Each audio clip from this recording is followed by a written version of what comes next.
तो है नमस्कार दोस्तों, स्वागत है आपका हमारे YouTube चैनल पर। मैं हूँ आदित्य। तो पिछले वीडियो के अंदर हमने डिस्कस किया था कि दिस कीवर्ड क्या होता है और दिस के बारे में हमने प्रैक्टिकल भी कुछ कोड किया था, ठीक है।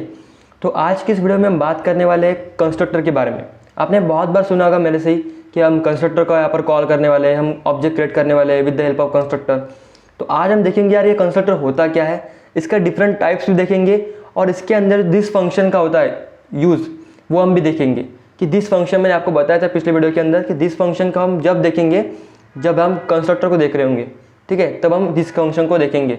वैसे मैंने आपको बोला था वो आज हम करने वाले, ठीक है। तो आज का सेशन बहुत इंपॉर्टेंट है। कंस्ट्रक्टर एक टॉपिक है, बहुत अच्छा टॉपिक है और बहुत इंपॉर्टेंट टॉपिक होता है, ठीक है, उप्स के अंदर। तो लेट्स स्टार्ट, चलो अब स्टार्ट करते हैं। तो पिछले वीडियो के अंदर हमने देखा था कि ये पूरा दिस का कॉन्सेप्ट। तो आज हम एक नई फाइल को बनाएंगे। तो यहाँ पर उप्स नाम का एक यहाँ पर पैकेज है, इसके अंदर मेरे पास उप्स 1 और दिस प्रैक्टिस नाम के कुछ क्लासेस है। तो इसके अंदर मैं क्या करूँगा और एक क्लास को डिफाइन करूँगा। तो यहाँ पर मैं राइट क्लिक करूँगा और फिर यहाँ पर न्यू पर जाकर जावा क्लास को यहाँ पर मैं नाम देने वाला हूँ, जो कि हमारा होगा कंस्ट्रक्टर क्लास। कंस्ट्रक्टर क्लास नाम का मेरे पास क्या है, क्लास यहाँ पर बन चुका है। तो यहाँ पर मेरे पास एक क्लास बन चुका है। अब मैं क्या करूँगा, इसके अंदर पब्लिक स्टैटिक वॉइड मेन को मैं यहाँ पर बना लेता हूँ। तो उसके लिए शॉर्टकट क्या होता है, PSVM यहाँ पर लिख के आ चुका है। तो उसको मैं एंटर प्लेस करूँगा और यहाँ पर मेरे पास मेन मेथड यहाँ पर बन चुकी है। अब हम क्या करते हैं, एक क्लास को यहाँ पर डिफाइन करते हैं, ठीक है। पूरा जो ऑब्जेक्ट ओरिएंटेड प्रोग्रामिंग है पूरे क्लास और ऑब्जेक्ट के अराउंड ही है। कुछ भी आपको करना होगा तो आपको क्लास और ऑब्जेक्ट को बनाना ही पड़ेगा। तो यहाँ पर मैंने ए नाम का यहाँ पर एक क्लास यहाँ पर बना लिया है। अब और मैं क्या करता हूँ, इस क्लास को यहाँ पर मैं कॉल करता हूँ, मतलब इस क्लास के ऑब्जेक्ट को यहाँ पर मैं क्रिएट करता हूँ, ठीक है। तो यहाँ पर मैं obj इक्वल्स टू न्यू, ठीक है, ए। तो यहाँ पर आपने देखा होगा कि मैं न्यू कीवर्ड की मदद से यहाँ पर ऑब्जेक्ट को क्रिएट करता हूँ। अगर आपको पता नहीं ऑब्जेक्ट क्या होता है और ऑब्जेक्ट को कैसे क्रिएट करते हैं, तब इसके ऊपर भी मैंने डिटेल वीडियो बनाया है, वो भी आप जाकर देख सकते हो। तो यहाँ पर आपको दिख रहा होगा कि ये ए फंक्शन को बाय डिफॉल्ट कॉल करता है जब भी मैं ऑब्जेक्ट को क्रिएट करता हूँ, ठीक है। बट यहाँ पर तो कोई ए फंक्शन है ही नहीं। हालांकि मैं क्या कर देता हूँ, यहाँ पर एक वेरिएबल को यहाँ पर क्रिएट कर देता हूँ। बट आपको यहाँ पर क्वेश्चन मार्क होगा कि यहाँ पर ए फंक्शन तो नहीं है, तो ये किसको कॉल कर रहा है, यहाँ पर ए फंक्शन को कॉल कर रहा है ना। तो यहाँ पर फंक्शन तो नहीं है डिफाइन, तो किसको कॉल कर रहा है। तो यहाँ पर क्या होता है, ये जो ए है उसको हम क्या बोलते हैं, कंस्ट्रक्टर बोलते हैं। क्या बोलते हैं, कंस्ट्रक्टर। तो यहाँ पर मैं क्या करता हूँ, आपके लिए कमेंट लिख देता हूँ, ऑब्जेक्ट क्रिएशन, ठीक है। तो यहाँ पर क्या हो रहा है, ऑब्जेक्ट यहाँ पर क्रिएट हो रहा है, ठीक है। स्पेलिंग आप जरा देख लेना, ठीक है। तो यहाँ पर ऑब्जेक्ट को मैंने यहाँ पर क्रिएट किया है। अब हम क्या करेंगे, इसके अंदर एक मेथड को डिफाइन करेंगे, ठीक है। किसके अंदर, क्लास के अंदर, क्लास ए के अंदर। तो यहाँ पर ये ए नाम की एक मेथड यहाँ पर मैंने बना ली है। तो देखो अब मैंने यहाँ पर ए नाम की एक फंक्शन को यहाँ पर और मेथड को मैंने यहाँ पर बना लिया है। जबकि मैं यहाँ पर अगर मैंने नहीं बनाई होती तब भी ये कॉल कर देता, क्योंकि कंपाइलर बाय डिफ़ॉल्ट एक कंस्ट्रक्टर को बनाता है। डिफ़ॉल्ट कंस्ट्रक्टर बोलते हैं उसको, ठीक है। जब भी आप ऑब्जेक्ट को क्रिएट करते हो तब एक बाय डिफ़ॉल्ट कंस्ट्रक्टर कॉल होता है, ठीक है। अब देखते हैं कंस्ट्रक्टर क्या होता है। डिफ़ॉल्ट कंस्ट्रक्टर तो कॉल होता है, बट कंस्ट्रक्टर क्या होता है। तो कंस्ट्रक्टर एक ऐसी मेथड होती है जिसके अंदर देखो, जिसके अंदर रिटर्न टाइप कुछ भी नहीं होगा, कुछ भी नहीं होगा, ठीक है। जिसके अंदर कोई कंस्ट्रक्टर के अंदर रिटर्न टाइप नहीं होगा। और इसकी प्रॉपर्टी क्या रहती है, और इसकी प्रॉपर्टी रहती है जैसे कि कंस्ट्रक्टर जब हम कॉल करते हैं eight the time of object creation, तो हम बोल सकते हैं कि constructor always called eight the time of object creation, ठीक है। ऑब्जेक्ट को हम जब बनाएंगे तभी हम कंस्ट्रक्टर को यहाँ पर कॉल करेंगे, अन्यथा हम कंस्ट्रक्टर को कॉल नहीं कर सकते। तो ये दूसरी प्रॉपर्टी रही इसकी, कंस्ट्रक्टर को हम हमेशा कॉल करते हैं eight the time of object creation, ठीक है। तो ये इसकी इंपॉर्टेंट पॉइंट होते हैं कंस्ट्रक्टर के बारे में। जैसे कि मैंने आपको बोला कि कंस्ट्रक्टर का जो रिटर्न टाइप होगा, रिटर्न टाइप मतलब क्या होता है, देखो। तो जो भी हम क्या करते हैं, ऑब्जेक्ट को क्रिएट करते हैं तब हम क्या करते हैं, उसका एक रिटर्न टाइप उसको दे देते हैं। जैसे कि अगर मैंने यहाँ पर लिख दिया इंट, जैसे कि मैंने यहाँ पर लिख दिया वॉइड, फ्लोट, ये क्या होते हैं, ये एक रिटर्न टाइप है इसके, ठीक है। तो जब भी हम यहाँ पर लिखते हैं प्रिंट वॉइड फ्लोट, तब ये कंस्ट्रक्टर नहीं होगा। जब हम यहाँ पर कुछ भी नहीं लिखेंगे तब ये कंस्ट्रक्टर की कैटेगरी में आएगा, ठीक है। और इसका थर्ड पॉइंट जो है, इंपॉर्टेंट पॉइंट है, तो method name should be similar with class name. ये इसका थर्ड इंपॉर्टेंट पॉइंट है कि मेथड का जो नेम होगा, method name should be similar with class name. ऐसे मेथड जिसका नाम उसके क्लास के सिमिलर हो उसको हम बोलते हैं कंस्ट्रक्टर। 3 पॉइंट है, आपको याद रखना है। उसका नाम सेम होना चाहिए क्लास के साथ, कंस्ट्रक्टर हमेशा कॉल होना चाहिए at the time of object creation, and then third return type उसका कुछ भी नहीं होना चाहिए। अगर मैंने यहाँ पर ट्राई किया, देखो obj.a को कॉल करने का, तो मुझे यहाँ पर क्या आएगा, एरर आएगा। देखो यहाँ पर रेड आ चुका है, क्योंकि अपन क्या कर सकते हैं, ऑब्जेक्ट के माध्यम से वहाँ पर कॉल नहीं कर सकते कंस्ट्रक्टर को। कंस्ट्रक्टर खुद ब खुद कॉल हो जाएगा eight the time of object creation. ठीक है, आपको यहाँ पर एरर दिख रहा होगा। ठीक है, ये एरर क्यों आया, क्योंकि हम ऑब्जेक्ट के माध्यम से मतलब obj डॉट इसके माध्यम से हम कंस्ट्रक्टर को कॉल नहीं कर सकते, क्योंकि वो कॉल ही होता है जब ऑब्जेक्ट क्रिएट होगा तभी। ठीक है, नहीं तो वो अन्यथा कॉल भी नहीं होगा। तो ये इंपॉर्टेंट पॉइंट होता है कंस्ट्रक्टर के बारे में। तो ज़रा इसके अंदर कुछ प्रिंट भी करके देखते हैं कि कुछ प्रिंट भी हो रहा है कि खाली हम लिख ले यहाँ पर। तो यहाँ पर मैं लिख दूंगा मैं एक कंस्ट्रक्टर हूँ। ठीक है, यहाँ पर मैंने लिख लिया है जो कि बाहर आ चुका है डबल कोटेशन के। तो मैं यहाँ इसको अंदर लेकर जाऊँगा, राइट क्लिक करूँगा मैं यहाँ पर, रन पर ऊपर क्लिक करूँगा। कुछ इनिशियल सेकंड लेगा उसको रन करने के लिए, बिल्ड होगा और देखते हैं अपना क्या आंसर आने वाला है। मैंने यहाँ पर सिर्फ ऑब्जेक्ट को क्रिएट किया है, किसी को कॉल नहीं किया अभी तक, किसी ऑब्जेक्ट को किसी वेरिएबल को भी मैंने यहाँ पर कुछ कॉल भी कुछ भी नहीं किया है। तो अब देखते हैं कि हमारा क्या आउटपुट प्रिंट होने वाला है। ठीक है, तो जैसे कि आपको दिख रहा होगा यहाँ पर मैं एक कंस्ट्रक्टर हूँ, यहाँ पर कुछ लिख के आ चुका है। वो क्यों आया, जैसे कि मैंने यहाँ पर कुछ भी इस मेथड को कॉल भी नहीं किया तब भी ये प्रिंट हो रहा है, क्योंकि जब भी हम ऑब्जेक्ट को क्रिएट करते हैं तो ये बाय डिफॉल्ट यहाँ पर ए फंक्शन को कॉल कर देता है। अगर आपने यहाँ पर कुछ लिखा भी नहीं होता तब भी यहाँ पर रन कर जाता, क्योंकि कंपाइलर खुद ब खुद एक अपने क्या कर देता है, डिफॉल्ट कंस्ट्रक्टर को क्रिएट कर लेता है और उसको वो कॉल करेगा। ठीक है, तो यहाँ पर ये कंस्ट्रक्टर की कुछ बात रही अपने, जो कि आपको नोट करके रखनी चाहिए। ठीक है, ये 3 पॉइंट तो इंपॉर्टेंट है, वो आपको नोट करने हैं यहाँ पर। और जब भी हम कंस्ट्रक्टर को कॉल करेंगे उसके लिए कोई ऑब्जेक्ट का मतलब ऑब्जेक्ट के माध्यम से उसको कोई कभी कॉल नहीं करेंगे। जैसे कि बहुत लोग यहाँ पर लिख देंगे obj.a, तो वह गलत हो जाएगा।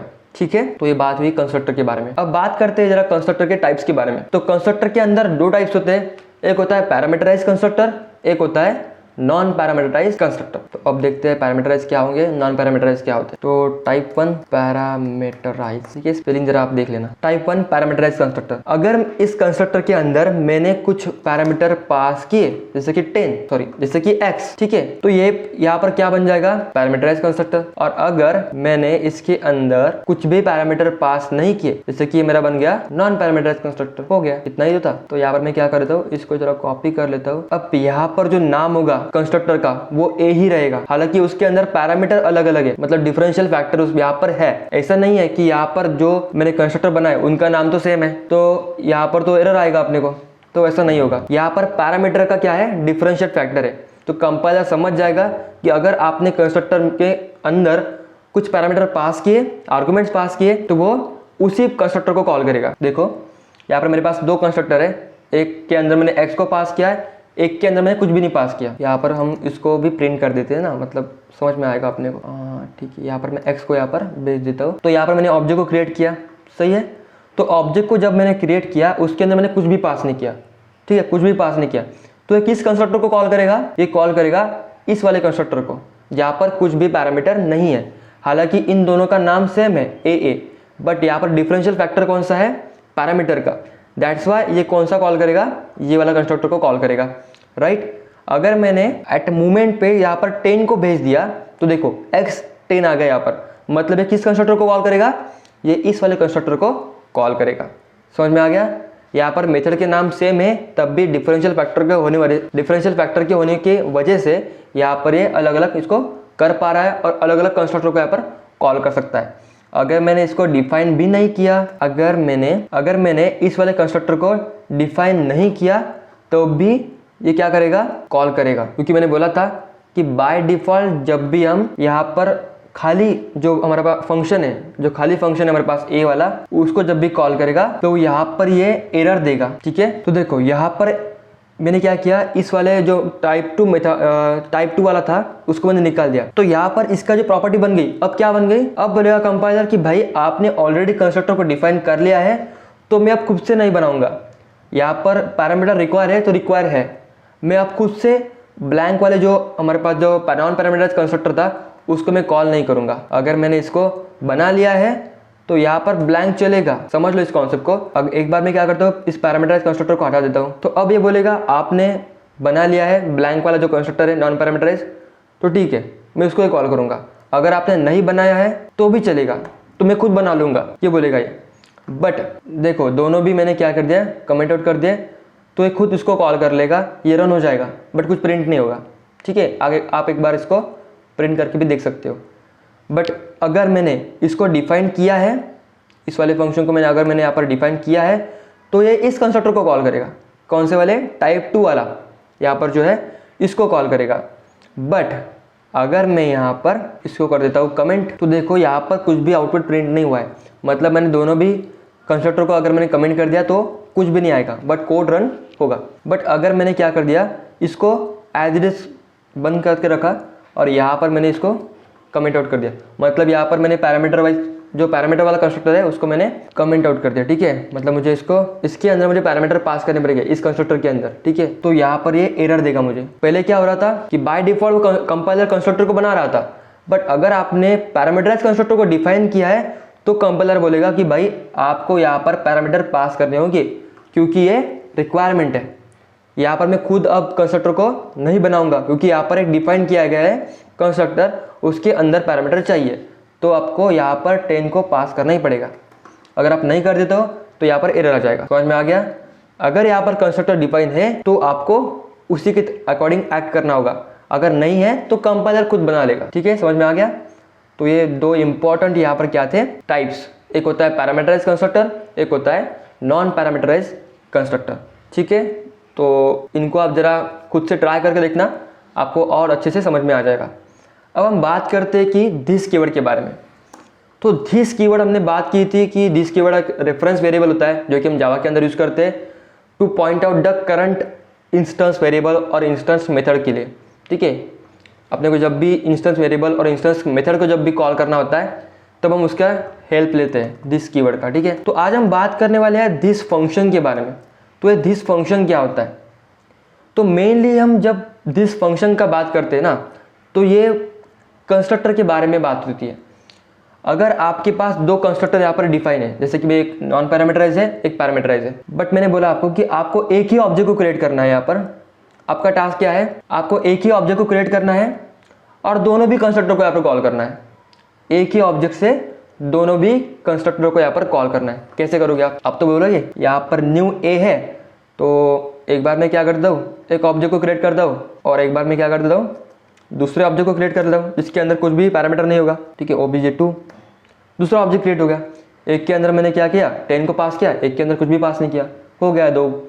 मुझे वैसे नहीं करना, मुझे एक ही ऑब्जेक्ट को क्रिएट करना है बट दोनों कंस्ट्रक्टर को कॉल करना है। तो यहाँ पर मैं ऐसे भी तो नहीं लिख सकता, जैसे कि अगर मैंने यहाँ पर लिख दिया दो फंक्शन ए और यहाँ पर 10 को पास कर दिया ए, तो मतलब एक ही ऑब्जेक्ट के अंदर मैंने दो कंस्ट्रक्टर कॉल कर लिया, तो ऐसे भी नहीं पॉसिबल। तो हम कैसे करेंगे? तो ये हम करते हैं with the help of this function. जैसे कि अगर मुझे कॉल करना है, देखो दूसरे कंस्ट्रक्टर को, तो यहाँ पर मैं क्या लिख दूंगा, दिस, और इसके अंदर मैं 10 को पास कर दूंगा। तो यहाँ पर क्या हो गया, मैंने यहाँ पर ऑब्जेक्ट2 नाम का एक ऑब्जेक्ट बना लिया है, उसके अंदर मैंने क्या किया, ए को कॉल किया, ए कंस्ट्रक्टर को कॉल किया। तो यहाँ पर गया, इसने देखा ओके दिस फंक्शन यहाँ पर है, उसके अंदर 10 पैरामीटर पास किए। तो दिस क्या करेगा, जो भी करंट क्लास के अंदर पैरामीटर लेने वाला कंस्ट्रक्टर होगा उसको कॉल करेगा। तो दिस फंक्शन क्या करेगा, बेसिकली कंस्ट्रक्टर के अंदर दूसरे कंस्ट्रक्टर को कॉल करेगा। ठीक है, यहाँ पर 10 को पास कर दिया, तो यहाँ पर ये इसको कॉल करेगा एंड देन इसको यहाँ पर ये प्रिंट करेगा, इस वाले system.out.println को। जरा एक बार रन करके देखते हैं और देखते हैं क्या आउटपुट आएगा। बहुत इंटरेस्टिंग फैक्ट है, बहुत कम लोगों को यहाँ पर पता होता है कि दिस फंक्शन का काम क्या होता है। ठीक है, इसके अंदर और एक ट्विस्ट है, वो आपको बताऊंगा मैं। तो यहाँ पर आपको दिख रहा होगा कि मैं एक कंस्ट्रक्टर हूँ 10 और मैं एक कंस्ट्रक्टर हूँ, ये वाला बाद में प्रिंट हुआ। सबसे पहले कौन सा कंस्ट्रक्टर यहाँ पर कॉल हुआ, ये वाला। ठीक है, एंड देन बाद में यहाँ पर ये वाला कंस्ट्रक्टर के ये लाइन यहाँ पर प्रिंट हो चुकी है। तो जब भी आपको कंस्ट्रक्टर के अंदर से दूसरे कंस्ट्रक्टर को कॉल करना होता है तब आप दिस फंक्शन का यूज़ करोगे। बट अगर मैं इसको निकाल के, देखो यहाँ पर इसको निकाल के और यहाँ पर इसको मैं रख दूँ, तो यहाँ पर एरर देगा। ये बोलेगा भाई जब भी आप एक कंस्ट्रक्टर से अंदर से दूसरे कंस्ट्रक्टर को कॉल कर रहे होंगे ना, तब मुझे आप फर्स्ट लाइन पर रखना, मुझे आप फर्स्ट लाइन पर रखना। नीचे नहीं चलेगा। अगर आप फर्स्ट लाइन पर रख देते हो तो चलेगा, अगर आप नीचे रख देते हो तो ये एरर देगा। समझ में आ गया? तो ये इसके इंपॉर्टेंट पॉइंट है कि this function should be at first line of the constructor method. देखो यहाँ पर एरर भी आ चुका है। Call this function must be first statement in the constructor body. ठीक है, मतलब दिस फंक्शन हमेशा कंस्ट्रक्टर के फर्स्ट लाइन पर होना चाहिए, यही बोल रहा है। तो यहाँ पर ये इंपॉर्टेंट पॉइंट था कि कंस्ट्रक्टर के अंदर जब भी दिस फंक्शन को आप कॉल कर रहे होंगे तो वो फर्स्ट लाइन पर होना चाहिए। तो यहाँ पर एक बार इसको नोट करके रख लेना, इसको नोट करके एक बार रख लेना। ठीक है, अगर मैं क्या कर देता हूँ, यहाँ पर एक नॉर्मल मेथड जो हमारे पास होती है उसको मैं क्रिएट कर देता हूँ। ठीक है, नॉर्मल मेथड को देखो यहाँ पर मैं वॉइड डिस्प्ले, ठीक है, वॉइड डिस्प्ले को यहाँ पर मैं बना लूँगा और इसके अंदर मैं क्या कर देता हूँ, दिस को कॉल करता हूँ, दिस 10 को कॉल कर देता हूँ। तो ये रन करेगा? ऑब्वियस की बात है, नहीं करेगा, क्योंकि मैंने क्या बोला था आपको कि दिस फंक्शन कहाँ पर डिफाइन होगा, कंस्ट्रक्टर के बॉडी के अंदर। जब भी आपको कंस्ट्रक्टर के अंदर से कंस्ट्रक्टर को कॉल करना होगा तभी आप दिस फंक्शन का यूज़ करोगे, अदरवाइज दिस फंक्शन काम नहीं करेगा। दिस फंक्शन आप नॉर्मल मेथड से यहाँ पर कॉल नहीं कर सकते। आपने नॉर्मल मेथड को कॉल यहाँ पर डिफाइन कर लिया और उसके अंदर से आप कंस्ट्रक्टर को कॉल कर रहे हो तो वो पॉसिबल नहीं है, क्योंकि मैंने बोला था कि कंस्ट्रक्टर तभी कॉल होगा जब ऑब्जेक्ट को क्रिएट करना होगा। तो यहाँ पर आप अगर कंस्ट्रक्टर को विदाउट ऑब्जेक्ट क्रिएशन की कॉल कर रहे हो मतलब ये तो कंस्ट्रक्टर रहा ही नहीं, ये तो उसकी प्रॉपर्टी को वायलेट हो रहा है। तो इसीलिए नॉर्मल मेथड से हम दिस फंक्शन की मदद से कंस्ट्रक्टर को कॉल नहीं कर सकते, क्योंकि क्या हो रहा है, यहाँ पर हम ऑब्जेक्ट को डिफाइन नहीं कर रहे, ऑब्जेक्ट को क्रिएट नहीं कर रहे। ठीक है, अगर आप कंस्ट्रक्टर के अंदर हो तो आप दिस का इस्तेमाल कर सकते हो, बट अगर आप बाहर हो तो आप इसका इस्तेमाल नहीं कर सकते। ठीक है, तो ये कुछ इंपॉर्टेंट पॉइंट है दिस फंक्शन के बारे में। आई होप आपको समझ में आया होगा और कुछ नए वीडियो के साथ मैं फिर से आऊँगा। तो ये था आज का वीडियो। हमने देखा कंस्ट्रक्टर क्या होता है, कंस्ट्रक्टर के कुछ टाइप्स देखे, पैरामीटराइज और नॉन पैरामीटराइज, एंड देन अपन ने देखा कि दिस फंक्शन का काम क्या होता है। ठीक है, तो ये आज का वीडियो था। आई होप आपको समझ में आया होगा, मज़ा भी आया होगा। तो मिलते हैं नेक्स्ट वीडियो में, तब तक के लिए बाय दोस्तों।